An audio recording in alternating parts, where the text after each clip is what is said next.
Assalamu alaikum. I welcome you to Public International Law course. This course has been going on for a while, and today we are close to the midway. This is lecture number 24. And today we will discuss a very interesting topic. And this topic is the ICC, or International Criminal Court. ICC may bring to your mind the idea that maybe the International Cricket Council or some other similar organization. But we are not talking about that area, of course. We are talking of International Criminal Court, a permanent court, which has the jurisdiction to examine and to carry out the prosecution of war crimes, crimes against humanity, and other crimes that occasionally shake the conscience of mankind.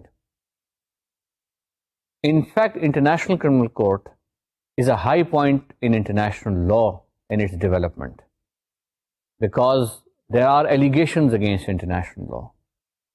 And if you are a student of international law or you have interest in international law, one major allegation that international lawyers face, or international law as a discipline faces, is that it has no mechanism for enforcement. اور where do you enforce international law? اور لوگ اکثر یہ بات کرتے ہیں، آپ کسی محفل میں جاتا ہوں یا کسی اور جگہ جاتا ہوں یا پڑھانے کے لیے کسی کورس کو پہلی مرتبہ جب جاتا ہوں تو اکثر سوال یہ پوچھا جاتا ہے کہ جناب آپ انٹرنیشنل لاء کی بات کرتے ہیں، how can that be enforced? آپ حقوق کی بات کرتے ہیں جو انٹرنیشنل لاء اسٹیٹس کو دیتا ہے، آپ حقوق کی بات کرتے ہیں جو انٹرنیشنل لاء انسانوں کو دیتا ہے، جو اسٹیٹس کی ٹیریٹریز پہ مختلف حق دیتا ہے، مگر ان کی انفورسمنٹ کا میکانزم کہاں ہے؟ اور جب یہ انفورسمنٹ نہیں ہو پاتی تو انٹرنیشنل لاء بے معنی ہے۔ یہ بھی پوچھا جاتا ہے کہ، اور یہ بھی سوال لوگوں کے ذہنوں میں ابھرتا ہے کہ اگر انٹرنیشنل لاء کو لوگ جب وائلیٹ کرتے ہیں یا اسٹیٹس وائلیٹ کرتی ہیں تو after all states are basically legal fiction. Actually, the violations are done by natural persons, individuals who hold official capacities in the state, who are either the heads of the state or the decision makers in the state, or commanding the army of the state, or heading an institution in a state. They take the decisions, and it is on the basis of those decisions that international law is presumably violated.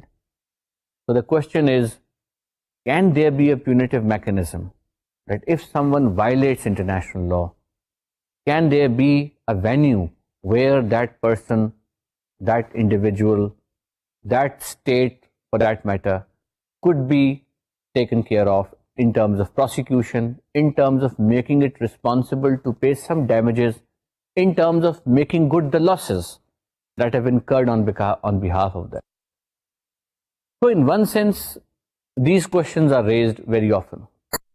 And these questions are raised particularly with reference to individuals. ویسے تو international wrongs جسے ہم کہتے ہیں ان کا ایک بہت بڑی تفاصیل ہے، اس کی ایک بہت بڑی لسٹ ہے. رانگ وائلیشن ہو سکتی ہے انوائرمنٹل لاء کی، رانگ وائلیشن ہو سکتی ہے یوز آف فورس کے قانون کی، رانگ وائلیشن ہو سکتی ہے انسانی حقوق کی، رانگ وائلیشن ہو سکتی ہے اسٹیٹ کی ٹیریٹوریل انٹیگریٹی کی، اور وغیرہ وغیرہ. لیکن کچھ رانگز یا کچھ وائلیشنز اس نوعیت کی ہیں جن کے بارے میں دنیا بھر میں نہ صرف آج بلکہ آج سے پہلے یہ سوچ تھی کہ ان کی پذیرائی بالکل نہیں ہونی چاہیے، بلکہ ان کے خلاف بڑی مربوط، بڑی کوآرڈینیٹڈ میکنزم ایگزسٹ کرنا چاہیے جو ان وائلیشنز کی سزا کا بندوبست کرے. اور وہ رانگز ہیں جنہیں ہم کہتے ہیں کرائمز اگینسٹ ہیومینٹی، جنہیں ہم کہتے ہیں وار کرائمز. یہ الفاظ جو آپ سنتے ہیں، war crimes, crimes against humanity, crimes against peace, genocide, یہ وہ رانگز ہیں جن کے بارے میں تقریباً دنیا میں مکمل اتفاق رائے ہے کہ ان رانگز کے وائلیٹرز کو یا جو یہ کمٹ کرتے ہیں ان کو کوئی نہ کوئی سزا دینی ضروری ہے. اور اگر یہ سزا نہیں دی جائے گی یا اس کا اہتمام نہیں کیا جائے گا تو بنی نوع انسان اپنے کانشیس کے ساتھ لیو اپ نہیں کر رہی. It is not living up to its conscience. So اس سزا کا اہتمام جو ہے وہ ریئیکشن بھی ہے, وہ ضرورت بھی ہے, اور وہ انٹرنیشنل لا پر جو ایک ایلیگیشن اور ایک الزام ہے اس کی تردید کا ایک بہانہ بھی ہے. اس پس منظر میں جب آپ انٹرنیشنل کرمنل کورٹ کو دیکھتے ہیں تو وہ ہمیں بہت سارے سوالوں کا جواب دیتا ہوا نظر آتا ہے. It is responding to allegations that international law is important. It responds to this allegation that international law is not effective. It responds to this allegation that in international law, people who violate international law go unpunished.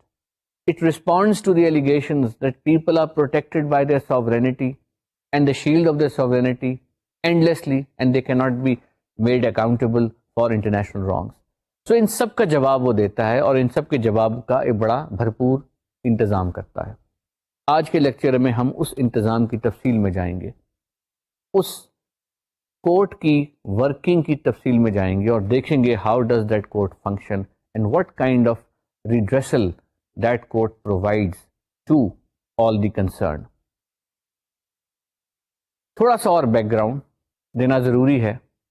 Back ground اس سمت میں کہ یہ جو میں نے کچھ الفاظ استعمال کیے تھے, genocide, crime against humanity, war crimes وغیرہ وغیرہ, ایتھنک کلینزنگ, یہ وہ کرائمز تھے جن کا پہلا فارمل تعارف ماڈرن ہسٹری میں ہوا سیکنڈ ورلڈ وار کے بعد, جب ہٹلر نے بے شمار جیوز کو گیس چیمبرز میں ڈالا اور اس نوعیت کی وہاں پر ایکٹیویٹی کی جس سے کہ این ماس ان کی کلنگز ہوئیں.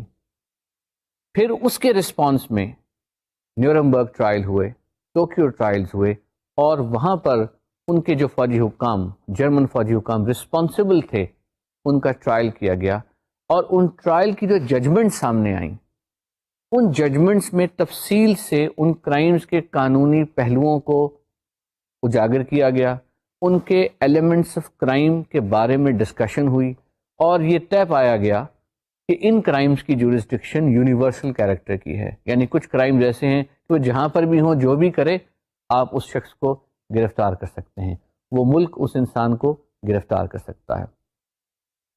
سو نیورمبرگ ٹرائلز نے پہلی مرتبہ ایک لیگل پریسیڈنٹ ماڈرن ہسٹری میں سیٹ کیا کہ جب اکاؤنٹیبلٹی ہوئی, یہ الگ بات ہے کہ سیاسی حوالے سے اس کو وکٹرز جسٹس بھی کہا جاتا ہے, ہم اس بحث میں نہیں پڑھتے, ہم لیگل پوائنٹ آف ویو سے چیزوں کو دیکھ رہے ہیں. اس کے بعد کچھ اور واقعات ہوئے, اور پھر ضرورت یہ محسوس کی جانے لگی کہ کسی نہ کسی طرح پر ایک عالمی سطح پر ایک فورم ہو, ایک کورٹ ہو جو اہتمام کر سکے, جہاں چارج فریم ہو سکے, جہاں پروسیکیوشن ہو سکے, اور جس نے یہ جینوسائڈ, وار کرائمز وغیرہ کمٹ کیے ہیں اس کو, اس وائلیٹر کو پنش کیا جا سکے. جب یہ سوچ سامنے آ رہی تھی, اسی اسنا میں 1949 کے ارد گرد جنیوا کنونشنز وجود میں آئے. جنیوا کنونشنز وہ قوانین ہیں جو یہ ڈائریکشن دیتے ہیں, جو یہ اس ایشو کو ریگولیٹ کرتے ہیں کہ جنگ کو کیسے لڑے جانا چاہیے. ان ادر ورڈز وہ یہ ڈکٹیٹ کرتے ہیں کہ جب آپ جنگ لڑیں تو آپ اس جنگ کو ریگولیٹ کیسے کریں. اس ریگولیشن یا اس ریگولیٹری جنیوا کنونشنز کا ایک اپنا تفصیلی دستاویزات ہیں, 4 کنونشنز ہیں, اور ہم نے ان کو اپنے ٹاپک پہ ڈسکس بھی, جو ان کا ٹاپک ہے اس کورس میں ہم اس کو اس پہ ڈسکس کریں گے. جنیوا کنونشنز میں یہ تفصیل دی گئی کہ آپ جب جنگی قیدیوں کو گرفتار کریں گے, how will you treat them, if you occupy a premises اور a land, how will you administer that land, what kind of treatment rights you will give to the prisoners of war, what kind of treatment you will give to the shipwrecked, to the wounded during the war, and when the casualties happen, how will you hand over the dead bodies, وغیرہ وغیرہ.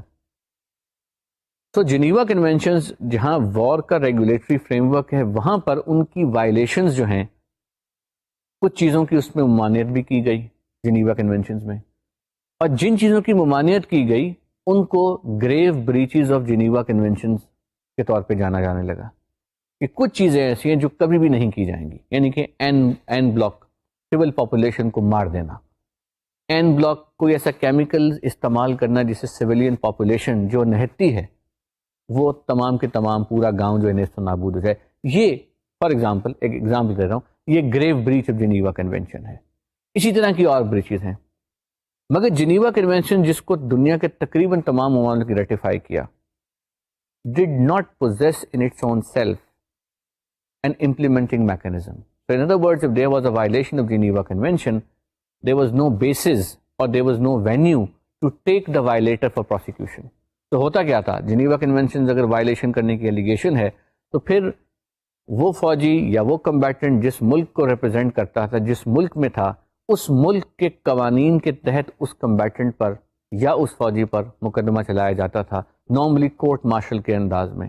تو تمام ممالک میں, تقریباً تمام ممالک میں وار مینیولز تھے, وہاں کی آرمیز کے اپنے لاز تھے. تو یو ایس آرمی کا ایک یو ایس وار مینیول ہے, پاکستان آرمی کا پاکستان آرمی ایکٹ ہے, انڈیا کا انڈین آرمی ایکٹ ہے, اس کے نیچے تفصیلی رولز وغیرہ بنے ہوئے. سو اگر کسی پر کوئی ایلیگیشن تھی کہ اس نے جنیوا کنونشن کو وائلیٹ کیا ہے, so the venue of giving a trial to such person was only within the state جس کا وہ شہری تھا. So گویا ایک یہ بھی concern تھا with reference to Geneva Conventions کہ yes there has been violation of Geneva Conventions, but where do you take the person? How do you prosecute him? How do you apprehend him? It was left to the state. If it does, fine. If it doesn't, well, not much could be done in real political sense.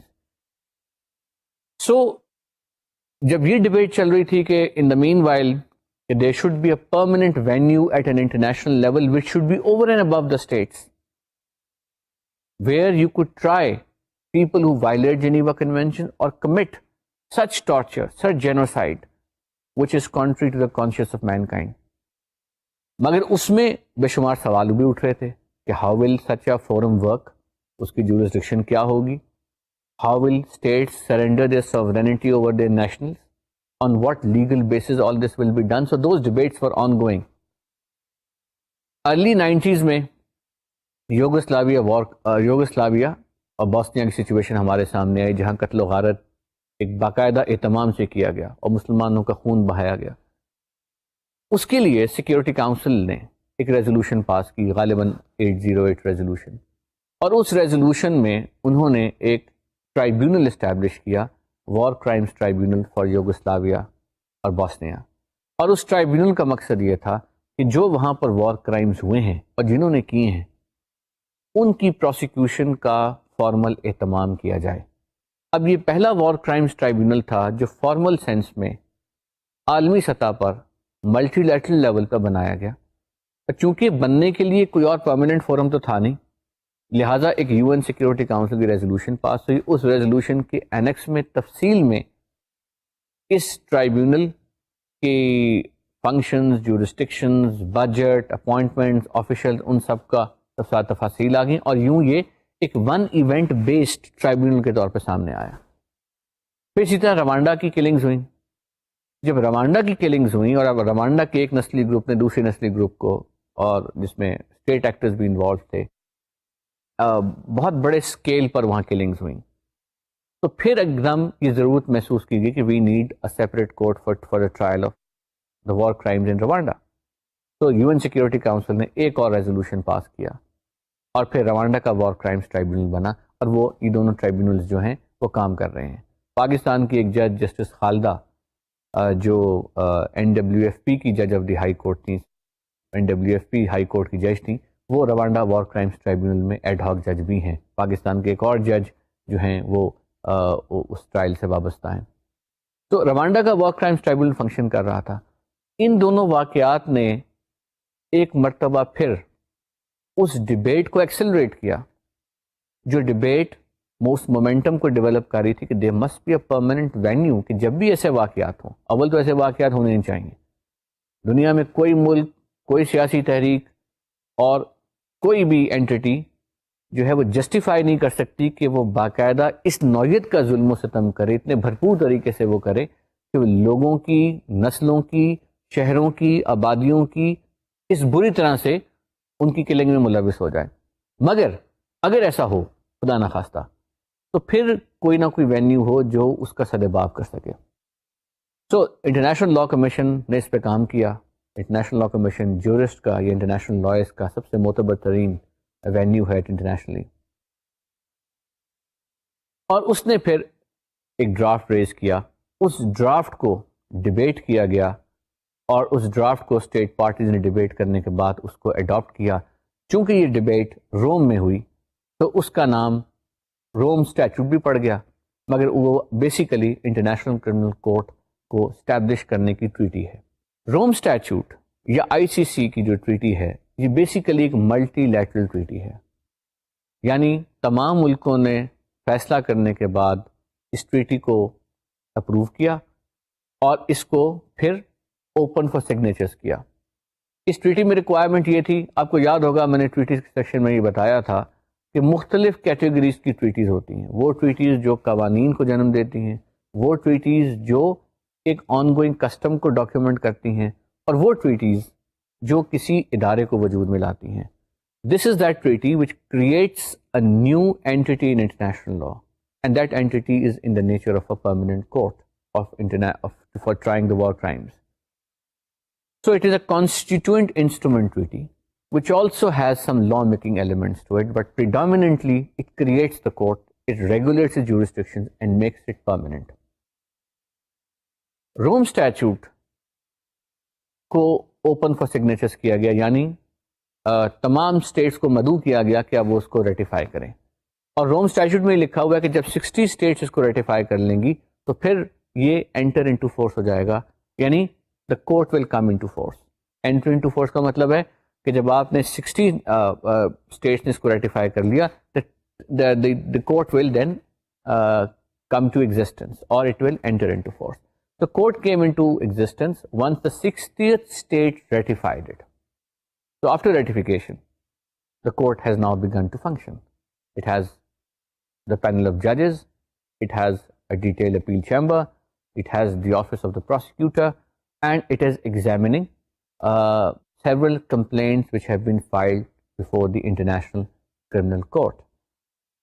International Criminal Court کا جو یہ structure ہے, as I said in the beginning, it is also a high point in terms of the development of legal jurisprudence, because it has taken forward the law of international criminal responsibility. It has made it into an implementable version, and this is not a small contribution of the ICC statute or the ICC itself.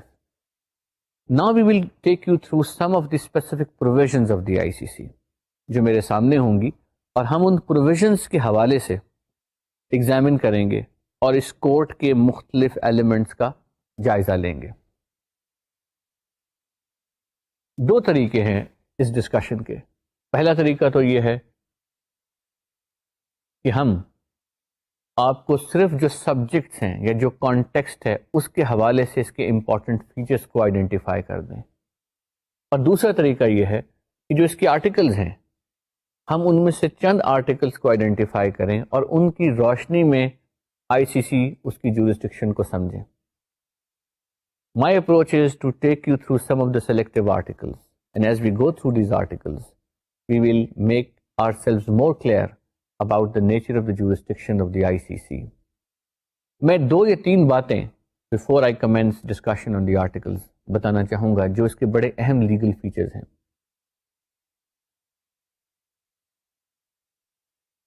ایک important legal feature اس میں یہ ہے کہ اس کی jurisdiction جو ہے وہ complementary character کی ہے, یعنی اگر if a state جس کا national is required for surrendering or for trial in the ICC starts the trial of that national itself, frames the charge itself, commence investigations itself, then that state need not surrender that individual to the ICC, or the ICC competence to assume jurisdiction in respect of the same matter will not be triggered.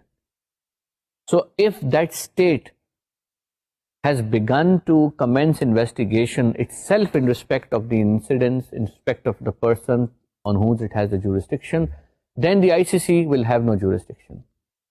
But if for some reason that state is reluctant or is making efforts to avoid or is unable, then the jurisdiction of the ICC can be assumed by the venues specified in the ICC itself. Now, having said that, this also means a very interesting element, and that is that this court has universal jurisdiction. This is a very important point with reference to the ICC. ICC وہ court ہے جس کے context میں کسی بھی شخص کو ICC trial اس کا بگن کر سکتا ہے اور اس کو اپنی جورسڈکشن میں لا سکتا ہے. اس کا مطلب یہ ہے کہ اگر پاکستان یا فار ایگزامپل آپ ایگزامپل لے لیں افریقہ کے کچھ ملکوں نے اس کو ریٹیفائی کیا ہوا ہے, Sudan, if there is a national from Sudan has ratified the ICC and Sudan کی ٹیریٹری پر کوئی وار کرائم کمٹ ہوا ہے اور وہ وار کرائم کمٹ ایک ایسے شخص نے کیا ہے جو سوڈان کا شہری نہیں ہے بلکہ وہ ایک ایسے ملک کا شہری ہے جس نے ICC کو ریٹیفائی نہیں کیا, تو بھی سوڈان اس کو سرنڈر کر سکتا ہے پکڑ کے, اور تو بھی کورٹ جو ہے اس بنیاد پر کہ اس نے اس جگہ پر یہ وہ رانگ کمٹ کیا ہے, اس اسٹیٹ میں رانگ کمٹ کیا ہے which is a state party to the ICC, the ICC can assume competence of that. جو اس کے پس منظر میں لیگل ڈاکٹرین ہے وہ ہے legal doctrine of universal jurisdiction, یعنی کچھ کرائمز کی کیٹیگری ایسی ہے کہ اس کرائمز میں جو جورسڈکشن اسیوم کرنے کے ٹریڈیشنل پرنسپلز ہیں وہ ساقط ہو جائیں گے, they will not become relevant any longer. اس کو میں اور آسان زبان میں یوں ایکسپلین کر سکتا ہوں کہ اگر پاکستان کے کسی شہری نے چوری کی ہے اور چوری کر کے ملک سے باہر چلا گیا, امریکہ چلا گیا یا UK چلا گیا, اور UK کا کورٹ اس کے خلاف چوری کا چارج جو پاکستان میں وہ فریم نہیں کر سکتا کیونکہ وہ چوری پاکستان میں ہوئی ہے, یا وہ چوری کسی ایسے شخص کے گھر میں ہوئی جو پاکستانی شہری ہے, وہ اس کا بھاگ کے ملک سے باہر جانے کا مطلب یہ ہے کہ وہ اس وینیو سے بھاگ گیا, اس جورسڈکشن سے بھاگ گیا, اور دوسری ملک کی عدالت کو وہ جورسڈکشن اویلیبل نہیں ہے. مگر کچھ کرائمز ایسے ہیں جن کو بارے میں کہا جاتا ہے کہ ان کی یونیورسل جورسڈکشنز ہیں, crime of high jacking, crime of piracy, اور وہ کرائمز جو ICC کی کمپیٹنس میں آتے ہیں جس میں جینوسائڈ ہے, وار کرائمز ہیں وغیرہ وغیرہ. یہ وہ کرائمز ہیں جن کے بارے میں سب لوگوں کا, یہ تمام جورسٹ کا, تمام جورسڈکشنز کا اس بارے میں کنسنسس ہے کہ these are the crimes of universal jurisdiction. In other words, if someone is arrested in any country, that particular country can try that person for a crime which he has committed if that is a crime of universal jurisdiction. اگر high jacking کا offence سکھ high جیکرز نے commit کیا India میں, جہاز وہ اڑا کے پاکستان لے آئے, پاکستانی اتھارٹیز نے ان کو گرفتار کر لیا. اب چونکہ high jacking crime of international یا یونیورسل جورسڈکشن ہے تو پاکستان کے پاس یہ کمپیٹنس ہے ٹو ٹرائی دیم, اور پاکستان نے تو یاد ہوگا 10-12 سال پہلے ٹرائل بھی کنڈکٹ کیا ان سکھ ہائی جیکرز کا, اسی بنیاد پر کہ hijacking is a crime of universal jurisdiction and we do not have a responsibility to surrender back the hijackers merely because they are Indian nationals. Piracy کا بھی یہی سچویشن ہے, ٹیررزم کی بھی یہی سچویشن سمجھی جاتی ہے, اور ان کرائمز کی بھی یہی سچویشن ہے جو ICC کے تسلط کے نیچے آتے ہیں, جس کا مطلب یہ ہوا کہ ICC کے کرائم کرنے والا اگر کوئی شخص ICC کی ممبر اسٹیٹ میں پایا جاتا ہے تو in theory that person can be tried for a war crime and he can be surrendered. تو those traditional exercise of jurisdiction کے ایشوز اس پہ نہیں آتے.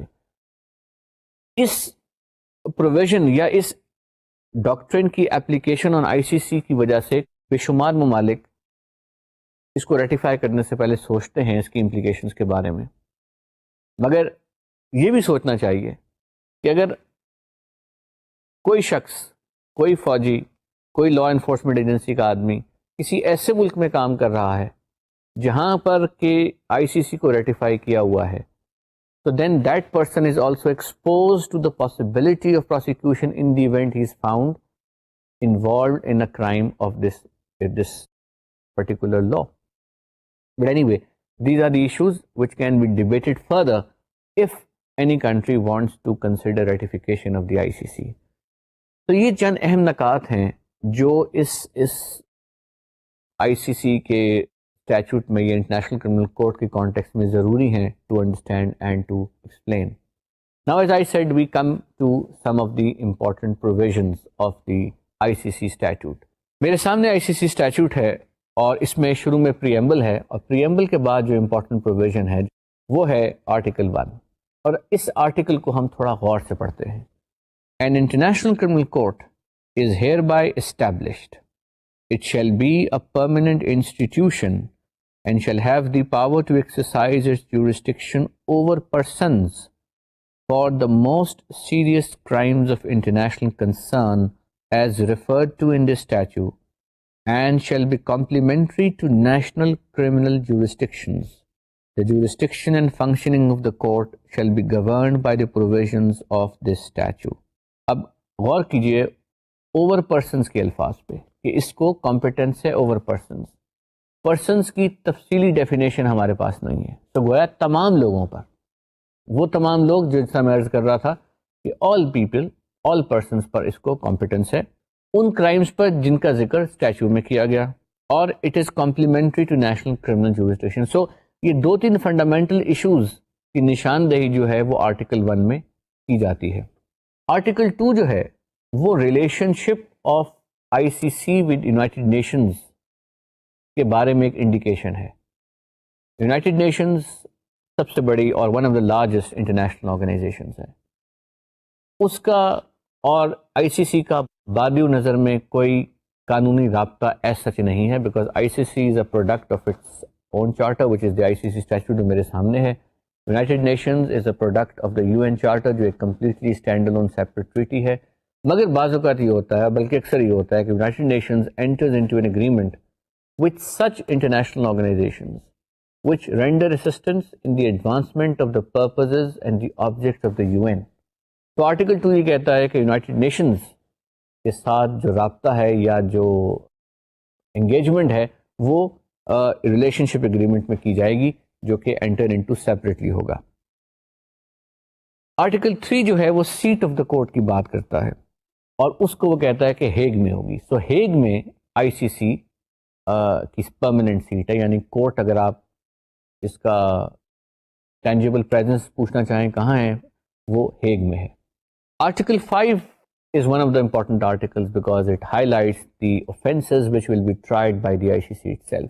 And let me read Article 5, which is coming in front of you on the screen. Crimes within the jurisdiction of the court. The jurisdiction of the court shall be limited to the most serious crimes of concern to the international community as a whole. The court has jurisdiction in accordance with this statute with respect to the following crimes. Number 1, the crime of genocide. Number 2, crimes against humanity. Number 3, war crimes. Number 4, ya D, the crime of aggression.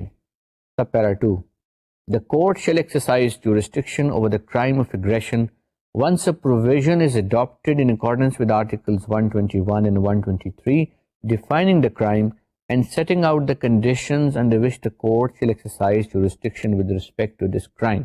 یہ article basically یہ کہہ رہا ہے کہ 4 بنیادی ایسے اہم crimes ہیں جن کی بابت یہ کورٹ اختیار سماعت رکھے گا, یا it will have competence, it will have jurisdiction. 1 is the crime of genocide, 2nd is the crime against humanity, اور اس کے بعد ہے وار کرائم, اور پھر دا کرائم آف ایگریشن. اس کے بعد کی جو 3-4 پروویژنس ہیں اس میں پہلے 3 کرائمز کو ڈیفائن کی بجائے ڈسکرائب کیا گیا ہے, ان کو انلسٹ کیا گیا ہے. جو چوتھا کرائم ہے دا کرائم آف ایگریشن, اس کے بارے میں ابھی کوئی سمجھوتا نہیں ہوا اسٹیٹ ممبرز میں کہ what would constitute the crime of aggression. اس کے بارے میں debate was very extensive and it was difficult to define aggression as a crime which would warrant jurisdiction اور which will create a criminal responsibility. So اس کے لیے انہوں نے یہ اہتمام کر دیا اسٹیٹ پارٹیز نے کہ اس پر نیگوسیشنز چلتی رہیں گی سیپریٹلی, اس کی ڈیفینیشن ایوالو ہوگی, اور جب اس کی ایوالو ہو جائے گی تو پھر وہ it will be considered as being brought within the mandate of the ICC. But at this point in time, it has not been defined for the purposes of the ICC statute, although there exists a UN General Assembly resolution which lists down certain acts which would constitute aggression. But since there was an ongoing debate whether what are those elements of crime beyond those which are listed in the UNGO resolution, so instead of leaving the ICC statute inconclusive. Only on this point it was decided to leave this issue inconclusive, keep it separate and move on with the ICC in its own right. So پہلے 3 crimes defined ہیں اور چوتھا crime جو ہے اس کی definition جو ہے وہ ابھی اس پر ڈسکشنز یا ڈائلاگ یا ڈسکشن جو ہے نیگوسیشنز وہ کنٹینیو کریں گی. جو ڈیفینیشن کی اپروچ ہے یعنی کہ پہلے 3 کرائمز کی وہ آرٹیکل 6, 7 اور 8 ہے. یہاں پر genocide, crime against war crimes اور دوسری کرائم, یہ 3 کرائمز ڈیفائنڈ ہیں. ان میں جو اپروچ اڈاپٹ کی گئی ہے وہ ڈیفینیشن سے زیادہ ڈسکرپشن کی ہے. اب ڈیفینیشن اور ڈسکرپشن میں کیا فرق ہے؟ ڈیفینیشن بیسیکلی مینس کہ آپ نے کسی چیز کو ڈیفائن کرنا ہے اور ڈیفائن کرتے ہوئے آپ نے وہ ڈیفینیشن ایسی بنا دینی ہے جس سے کہ in one sense you freeze that concept in that definition. So definition in one sense is an accurate description, but it also freezes a concept. It does not leave that concept dynamic anymore in one sense. تو بجائے اس کے کہ define کر کے اس کی future growth کو ہمیشہ کے لیے فریز کر دیتے, انہوں نے اس کی ڈسکرپشن کر دی ہے, اس کی انلسٹمنٹ کر دی ہے, ایک لسٹ بنا دی ہے. جینوسائڈ کے جینوسائڈ لکھا اس کے نیچے ایک لسٹ ہے. ہم کچھ اس میں سے 1-2 لسٹوں کو دیکھیں گے to examine the approach adopted, because یہ وہ اپروچ ہے جو امپورٹنٹ ہو جاتی ہے when you have to make charge or negotiate or whatever. We move to Article 6, which is a definition, as we say, of genocide. Now what does Article 6 says? It says, for the purpose of this statute, یعنی خالصتاً اس statue کے context میں ہو سکتا ہے genocide کی definition سیاسی definition کچھ اور ہو. آپ کئی سچویشنز کو جینوسائڈ کہتے ہوں سیاسی حوالے سے, تقریروں میں کہتے ہوں, جذبات میں کہتے ہوں, مگر جب تک مندرجہ ذیل چیزیں لیگل ایلیمنٹس کے کانٹیکس میں نہیں ایگزسٹ کریں گی اس وقت تک genocide for the purpose of this statute نہیں ہوگا. ہم وہ چیزوں کو دیکھتے ہیں. For the purpose of this statute, genocide means any of the following acts committed with intent to destroy in whole or in part a national, ethnical, racial or religious group. یعنی intention کیا ہو؟ Destroy کرنے کی کسی خاص group کو جو نسلی بنیاد پر, نیشنلٹی کی بنیاد پر, نسل کی بنیاد پر اور ریلیجن کی بنیاد پر. یعنی کہ کچھ لوگ اگر یہ جان بوجھ کے فیصلہ کر لیں کہ ہم نے ایک خاص ریلیجن کے فالوورز کو مار دینا ہے, یا ہم نے ایک خاص نسل کے لوگوں کو کل کر دینا ہے, یا ہم نے ایک خاص نقطہ نظر رکھنے والوں کو ختم کر دینا ہے, تو یہ جینوسائیڈ کہلائے گا. اور جب یہ انٹینشن ہو اور انٹینشن کے ساتھ کون سے حرکاتوں, کون سے ایکشنز ہوں, the following: killing members of the group, causing serious bodily or mental harm to members of the group, deliberately inflicting on the group conditions of life calculated to bring about its physical destruction in whole or in part, imposing measures intended to prevent births within the group, نسل کشی, forcibly transferring children of the group to another group. یہ آپ کا پہلا crime آ گیا, crime of genocide, جس میں primary target پرپیچویٹر کا, اوفینڈر کا یہ ہوگا, یا گروپ آف اوفینڈرز کا یہ ہوگا کہ وہ ایک نسل کشی کریں یا کسی ریلیجن کی بنیاد پر کسی کا کلا کما مکمل کرنا چاہیں. آرٹیکل 7 میں دوسرا کرائم اس کی ڈسکرپشن انلسٹڈ ہے, which is crime against humanity.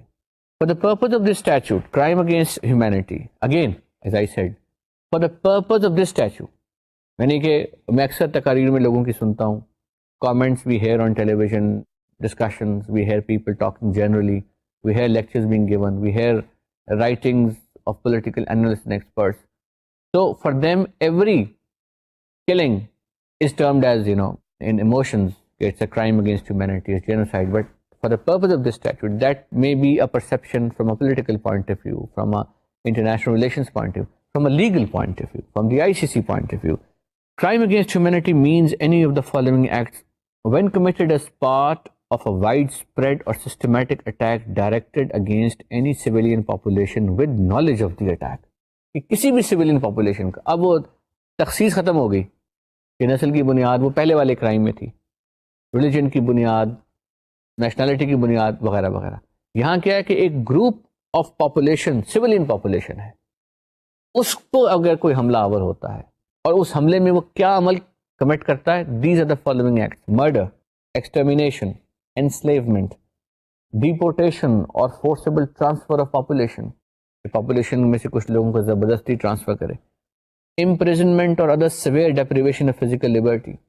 آپ کو یاد ہوگا جب اسرائیل نے فورسبلی کچھ پیلسٹینینز کو ڈیپورٹ کیا تھا, یہ بھی آج سے 15-20 سال پہلے کی بات ہے, اس ڈیپورٹیشن کے خلاف یونائٹڈ نیشن نے ریزولوشن پاس کی تھی کہ یہ انلیگیلٹی ہے, بیکاز وہاں پر ایک ڈبل ریزن تھا. وہ ریزن یہ تھا کہ اسرائیل کا status was that of a occupied power, and in the fourth Geneva Convention is an occupied power. Generally you could not deport people who were living there. So forced deportation or forced transfer of population کو یہاں پر انہوں نے qualify کر دیا ہے as a crime against humanity. Torture, rape, enforced prosecution, forced pregnancy, enforced sterilization, or any other form of sexual violence of comparable gravity, persecution, enforced disappearance of persons, the crime of apartheid. Apartheid کا crime آپ کو شاید پڑھا ہوگا آپ نے, South Africa کے context میں وہ بہت ریزاؤنڈ کرتا ہے. ساؤتھ افریقہ میں کلر کی بنیاد پر یا رنگ کی بنیاد پر تخصیص کی جاتی تھی, اور کالا الگ اور گورے الگ, اور ان کے رہنے سہنے کے طریقے الگ, ان کا کلچر الگ. سو اس کانٹیکسٹ میں ایپرٹائڈ کو as a crime against humanity جو ہے وہ تخلیص کیا, ڈکلیئر کیا گیا ہے. پھر ہم آتے ہیں آرٹیکل 7 کے بعد وار کرائمز پر. وہ کرائمز جو وار کرائمز کا درجہ دیتے ہیں, یہ ایک الگ کیٹیگری آف کرائم ہے. یہ کیٹیگری اس لیے ضروری ہے کیونکہ جب فارمل سینس میں when a charge is framed, when a prosecution is carried out, it is carried out very methodically, it is carried out very meticulously. So you have to identify with reference to each event as to which particular charge has to be preferred on a given offender or on a given set of events. So that will depend upon how the prosecution or the state which has the complaint interprets that. War crimes. The court shall have jurisdiction in respect of war crimes, in particular when committed as part of a plan or policy or as part of a large-scale commission of such crime. جب آپ نے ایک plan بنایا ہو کہ ہم نے یہ crimes commit کرنے ہیں, سبجیکٹ میٹر ایک الگ چیز ہے, مگر جب باقاعدہ plan who. For the purpose of this statute, war crimes mean, and again for this statute purpose, war crimes سے مراد کیا ہے؟ Grave breaches of the Geneva Conventions of 1949, namely any one of the following acts against persons or property protected against the provisions of the relevant Geneva Convention. Lecture کے شروع میں میں نے بتایا تھا کہ جنیوا کنونشن جو ہیں وہ کچھ حقوق کا تعین کرتے ہیں, کچھ ممانعت جو ہے ان کی وضاحت کرتے ہیں کہ وار کرتے وقت وار while conducting an armed conflict, the combatants are bound by certain principles, and violation of those principles can result into certain breaches which have the category of grave breaches. So grave breaches کی category کو Geneva convention اٹھا کر article 8 میں incorporate کیا ہے آئی C سی نے, اور پھر ان کو لکھا ہے اور ان کا ریفرنس بھی دیا کہ یہ وہ گریو بریچز ہیں, نیملی پھر ان کو انلسٹ ڈاؤن کیا, یعنی کہ مختلف پروویژن جنیوا کنونشن میں گریو بریچز انلسٹڈ تھے, ان کو وہاں سے اٹھا کے اب آرٹیکل 8 1 اور 2 میں ان کو انکارپوریٹ کیا. ہم ان کی تھوڑی سی لسٹ دیکھتے ہیں.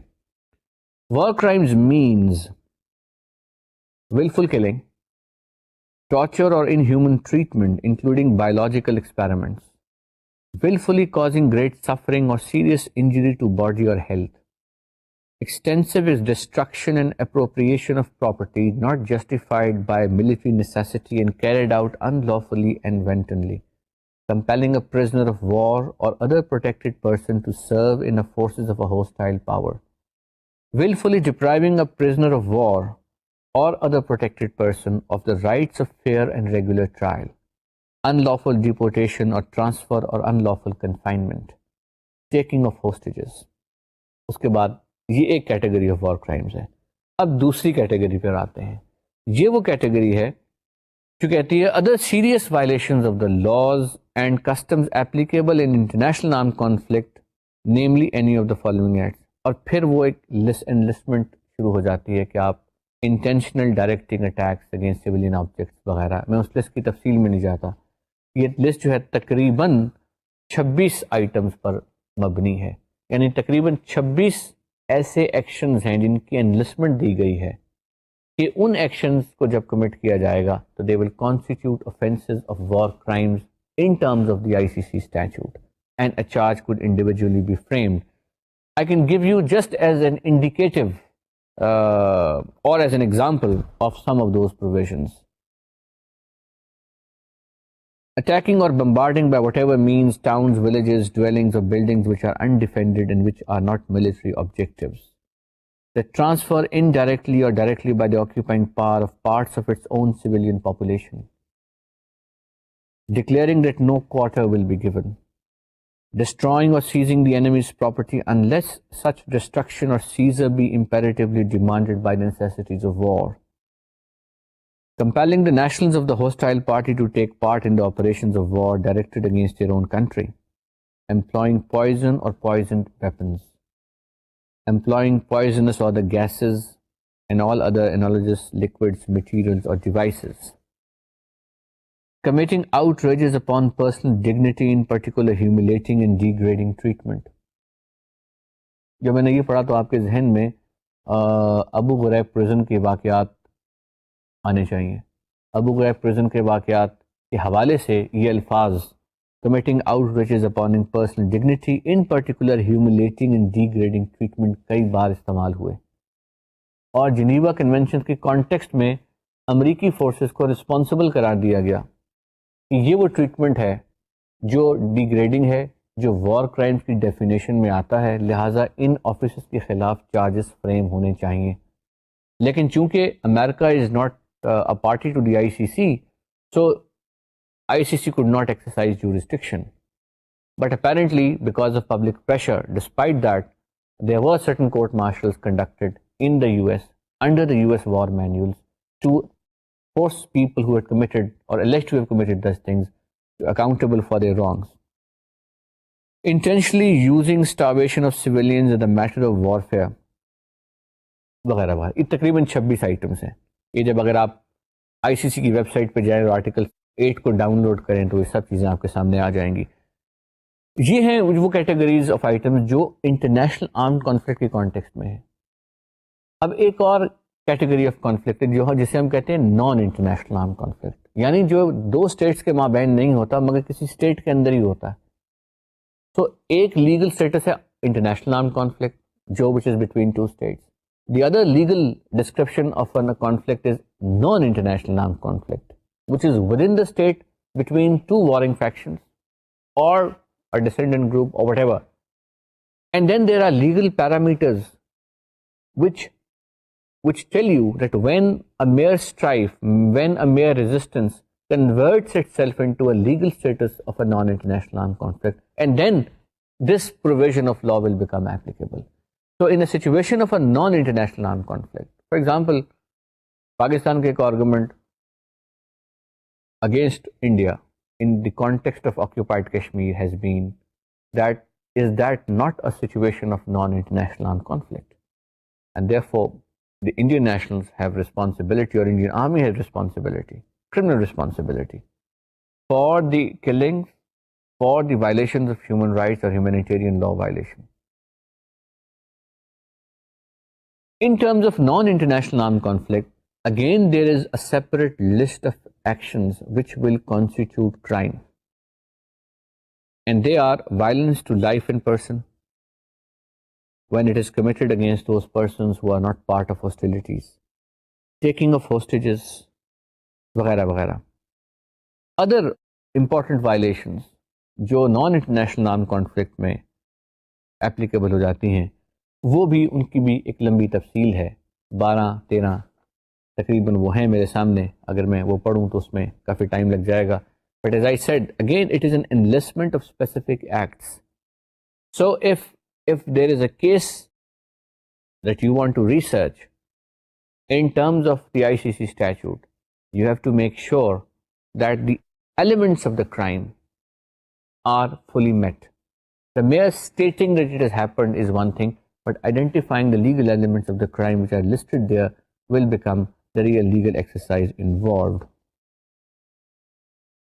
However, the ICC statute says that apart from all this, وہ فورس جو ایک قوم کی ٹیریٹوریل انٹیگریٹی کے لیے گورنمنٹ استعمال کرتی ہے, اس کے کانسیکوینس میں اگر کچھ ہو تو that will not be war crime پر سے. So it says nothing in the paragraph above shall affect the responsibility of a government to maintain or re-establish law and order in the state or to defend the unity and territorial integrity of the state by all legitimate means. تو یہ تو کہا گیا کہ territorial integrity کے لیے government can resort to force, لیکن broadly یہ ہے that government cannot resort to force, which again violates the provisions of Article 8. تو اس طرح سے Article 8 ہمیں ایک انڈیکیشن دیتا ہے 6, 7 اور 8 کہ وہ کرائمز کون کون سے ہیں جو آئی سی سی جن کو ٹرائی کر سکتا ہے اور جن کا اختیار سماعت آئی سی سی کے پاس ہے. وہ میں نے آپ کو لسٹ کر کے بتا دی ہوں. آپ یہ سوچ رہے ہوں گے کہ یہ تو کرائم بڑے سمپل سے ہیں، killing, murder in terms of description, تو اس میں ایسی کون سی بات ہے یا کون سی مشکل پیش آ سکتی ہے. میں آپ کو اس کے لیے ایگزامپل دیتا ہوں کمپیریبل ڈومیسٹک لا کا، پاکستان پینل کوڈ کا.